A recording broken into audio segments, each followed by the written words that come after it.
Hey, everyone out there in cyberspace and cyberland. State Representative Triston Cole here, 105th District, House Majority Floor Leader here in the Michigan House of Representatives.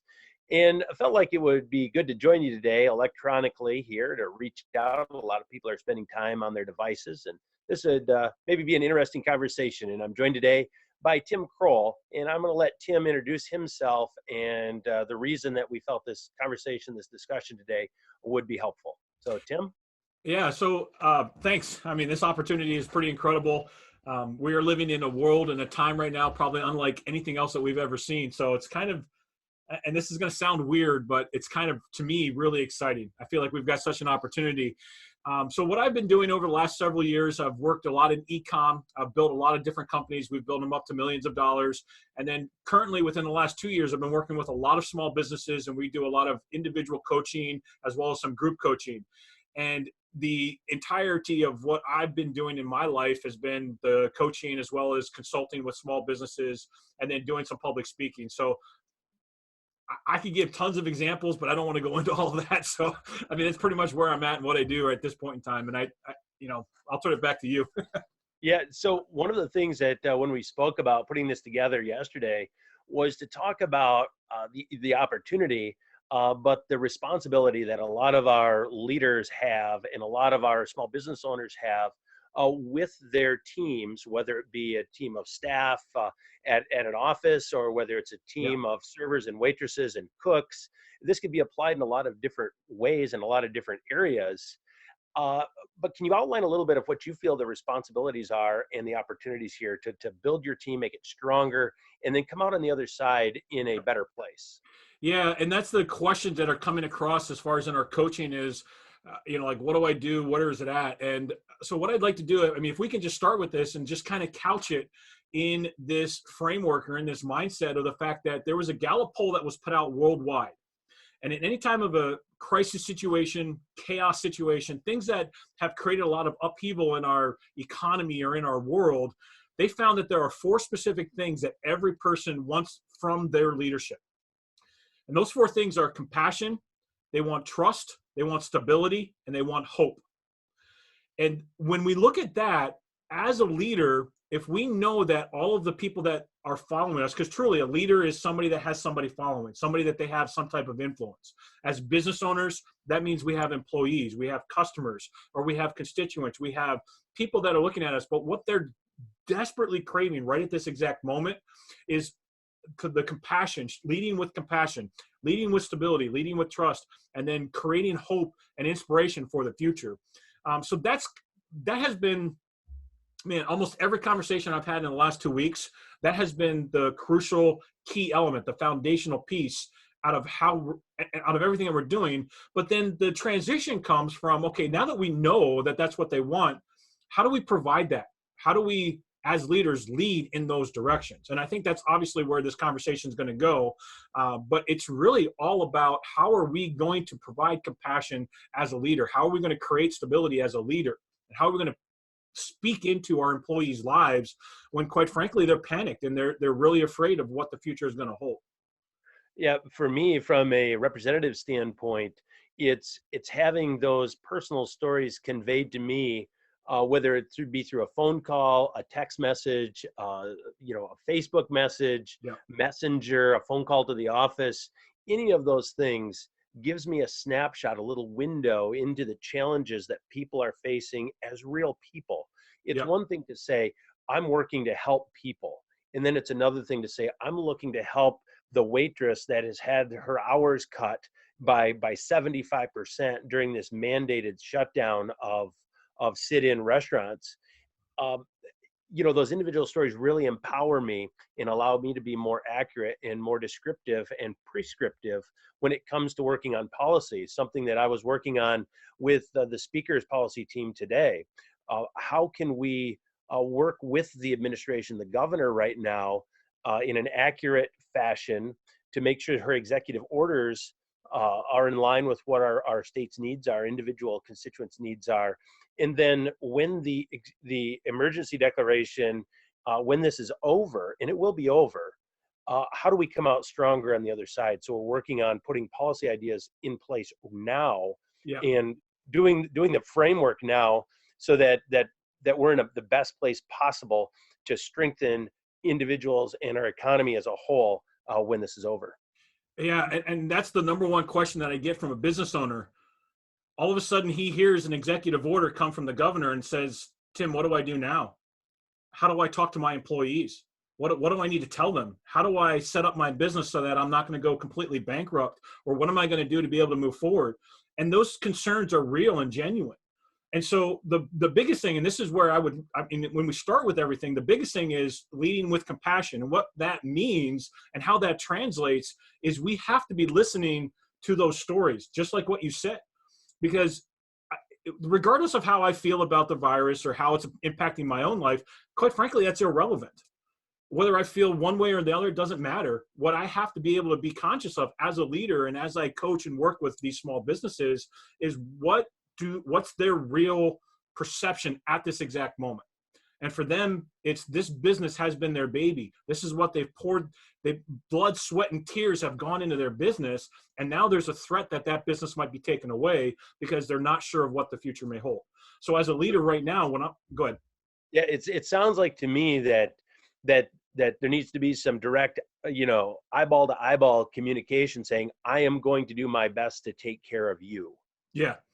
Yeah, and that's where you come alongside in a journey. And this is what the compassion part of what people are looking for from the leadership is, to be able to resonate and feel the empathy. I mean, if we look at the Webster Dictionary, it's really, truly, you feel the pain from somebody else. That's what compassion is. And so when you're able to listen to them, you're able to hear exactly where their challenges are coming from. So you, in your situation, you're listening to the business owners. The business owners now have a responsibility to listen to the employees. And then as you look at it, so not only is it the employees, it's also the customers.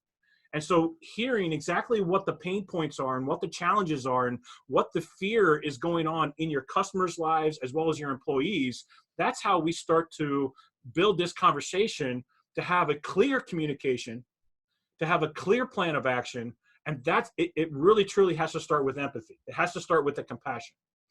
And well, I'm hearing specifically from folks that are managing restaurants that $362 in unemployment is not going to work for these employees and their families when they're used to $900. Exactly. And so how do we fill in that gap? And that's where I'm focusing, is how do I fill in that gap between, the unemployment benefits? How do we get them out faster? Yep. and make them retroactive so that there is no loss, and then find a pathway to making that person whole. Exactly. And that's going to strengthen their families, individual families, both physically, financially, but also emotionally. And that's going to help keep them healthy and help us get through this health crisis 100% right now. 100%. So if it's okay with you, you basically have the framework. When you're whatever decision, whatever plan, whatever communication that you have, it's got to be couched in those four things. You've got to be compassionate. You've got to provide some stability to your employees as well as to the customers. You have to build trust, and then you have to give hope for the future. So if we use that as our foundation in whether you're a business owner, whether you're looking at making laws or the governor, anybody, those are the four foundational components, right? So then the second piece of this is, now we look at it and we say, okay, how do we form a plan? And I've used this now probably at least 20 or 30 times over the last 2 weeks on how do we create a plan to move forward, specifically talking with business owners. And the very first thing that we look at is we have to separate out the difference between what is fact and what is fiction. And right now, I love social media because I've made lots of money on it. I love what we've got. But as great as it is, it also can be one of the greatest deterrents of the fact versus fiction. Because somebody hears something, they share it, they go back and forth, and then we got like, oh my goodness. Yeah, that couldn't be more true. And I deal with that on a daily basis. Earlier today, I had multiple messages about some hearsay that was going to happen across the state. And it's like, no, that's not going to happen. That's unlikely to happen. Please follow these factual links for up-to-date information. Correct. That is based on truth and not internet fiction. Yeah, and so I'm seeing this too happen, and this is all governors across all the states, and I don't want to be negative in any way to them because they have a certain amount of time where they have to do a speech and they have to give information very quickly, right? But when they go and they say, we're closing down all non-essential businesses, and they don't define what a non-essential business is, everybody hears it in a different manner. They do. And so that's where all of this spin and all of this fiction starts to happen. And so one person says, well, non-essential business is this and that and whatever else. And it all goes crazy until the governor then comes out with the executive order and defines exactly what essential, what non-essential, and starts to define some of these things. Mm-hmm. And so what I caution, especially a lot of the business owners, is instead of, I mean, sure, you need to listen to what the governor's saying, right? But at the same time, don't attempt to interpret what it is exactly that they're thinking. Look and go directly to the source, because I can tell you, I think it's michigan.gov. You'll probably know better than I, but michigan.gov will give you the exact list of what they're looking for and what's expected. So that's a great way to be able to separate out your fact from your fiction as far as what can be open, what can't be. Yeah. And then at the same time, we can pivot into opportunities to strengthen your team. So exactly. For example, we've got some folks that are involved in the alcohol industry that have flipped around and made themselves, kind of reinvented themselves, and they're creating hand sanitizer. Yep. I mean, who would have thought that you would go from, bottling vodka to bottling something that is actually, helping curtail this virus that we're dealing with. See, and that's the exciting part of things, right? So that's where if you continually focus on the negativity, you're going to miss the opportunity. So the first thing is separating the fact from the fiction. That's the very first thing that we have to do. The second thing is to be able to pull the resources or the network that you have. So for example, you typically, almost every business has some type of a leadership team. You've got employees there that are smart, and they have a lot of solutions that you may not be able to think of. So first we separate fact from fiction. Then we create or help craft the story as far as how we move forward with that. So we bring in our leadership team, we look and we sit down and say, okay, we know that this is going on. This is not a situation that we've ever dealt with before, but let's bring all of our ideas together. Let's look at this and let's come up with a plan. Now, it's really, really important that you set an agenda at this time. It's not just a free-for-all. And that agenda looks at two things specifically. What services do you have right now that you can adapt? Like you just said, in an alcohol industry, they go from making vodka to making hand sanitizer. That's an awesome adapting of what you've got. Same thing in the food industry. Now, right now, we've got a lot of people that are out of the work because of the fact that they've got, the actual dining room shut down. Maid industries, they're shutting down as well. But I've watched every one of these adapt and start to move, going from the in dining to delivery, to being able to set up where they can get picked up. I mean, like there's a lot of ways to adapt that way, using their resources to be able to do it that. And then the maid service is actually, I've seen several maid services that have started a home delivery service. And so now they're expanding their ability, all because they're using the facts that they've got, the talent pool, coming up with great creative ideas, and then adapting their services that are within their core business model. And then now what's really interesting is it also opens up opportunity to other customers that you may never have had a chance to talk to before. Mm-hmm. So we're seeing these, an actual expansion of our customer base and a broadening of business services here. I would also see that this is an opportunity to bond your team together. Exactly. And find more of their individual strengths.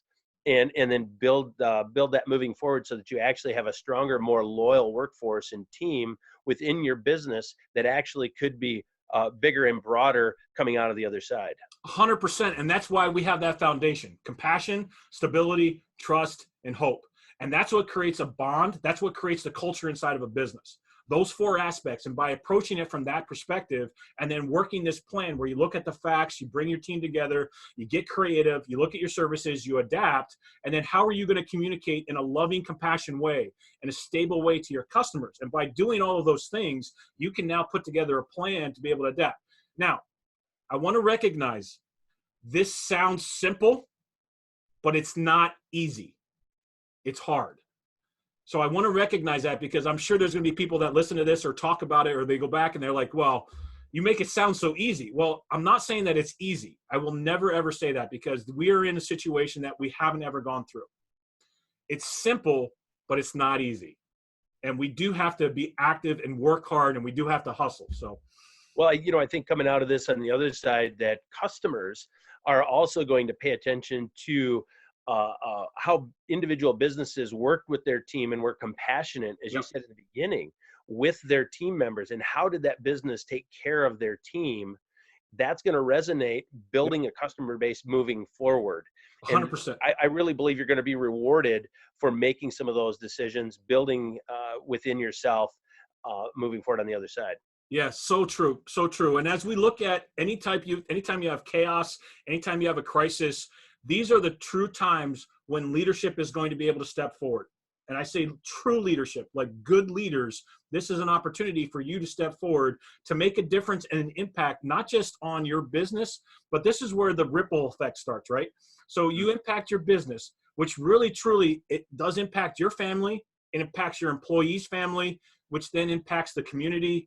And by having a good positive impact on all of those things, that's going to allow us as a state to be able to weather the storm that we're in right now. And then just like you said, coming out on the other side with so much more opportunity than you would ever even dream. And I truly believe that as we get towards the end of this, we're going to see massive growth as long as we set ourselves up in a good, positive position right now.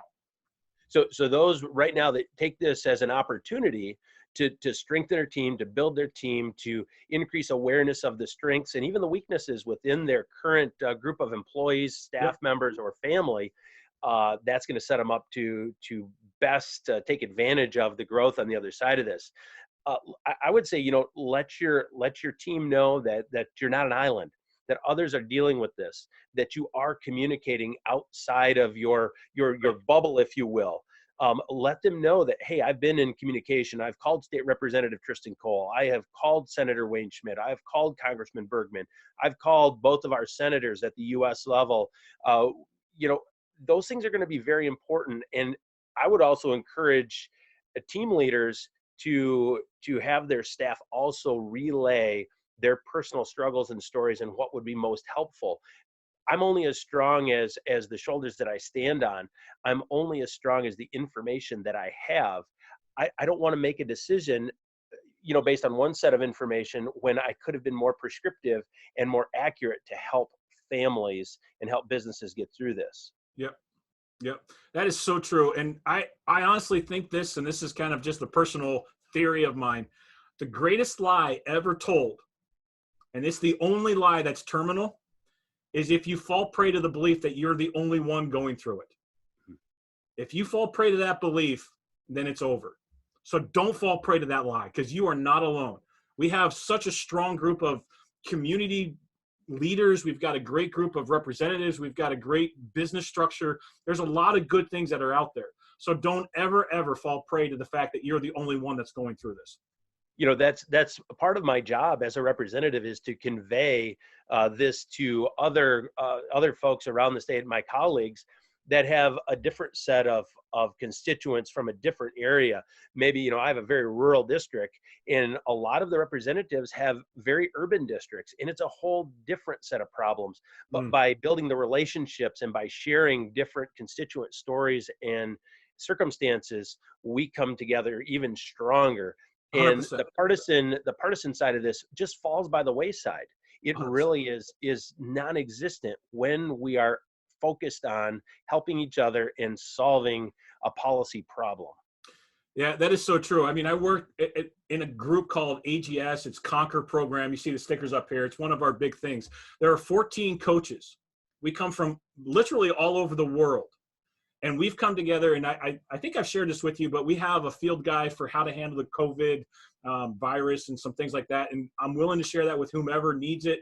But the power of community, this is exactly what you're saying, the power of community and finding those that you can rely on and support and gain their perspective, it's so powerful, because that's what's really going to bind us together as a community. It's going to what's going to make us stronger. It's going to be everything that we need to be able to get through, come out on the other side more successful, more opportunity. It's really, really a powerful thing. Well, this has been a great conversation. I'm looking forward to it. As we get more feedback, because of our conversation today, people will have some individual questions, some specific questions on how do I do this, or what do I do in this situation. I'd like to be able to continue to visit with you in the future and work through some of these issues that we hear. Yeah, let's absolutely do it, because right now this is the time where we need the most support. And I truly believe leadership needs to step up and be able to do that. And I know that's what you're doing. But there are, in every situation, and this is the one thing I believe with all my heart, there is no cookie cutter that's going to be perfect for every business. Every personality is going to be different. Every employee situation, employer, supplier, manufacturer, industry, it's all going to be different.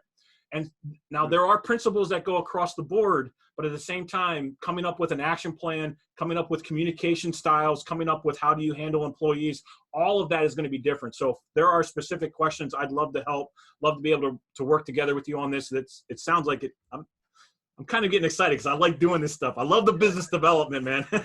Well, I just know that we're going to be stronger once we get through this, and we can get through this. We're going to get through this, and I'm looking forward to the growth potential on the other side, both individually and personally, and as a whole, economically, as a state, as a nation. I think we're all in this together, and I'm looking forward to a future visits with you too, Tim. Yeah. I think when you publish this, you can put some of our contact information and ways to communicate with us rather at the bottom of the screen. And I really encourage people to reach out to you and reach out to myself so we can do this moving forward. Yeah, is there and maybe we can just put this in the recording. Is there a phone number that they can reach for you, or is there an email address, or is there something like that we can just put right in the? One of the best things that people can do is they can just Google State Representative Triston Cole, and that's spelled with an O, Triston, and Cole is my last name. Reach out on there. You can reach my email, my official email, my official phone number. The phone number is 517-373-0829.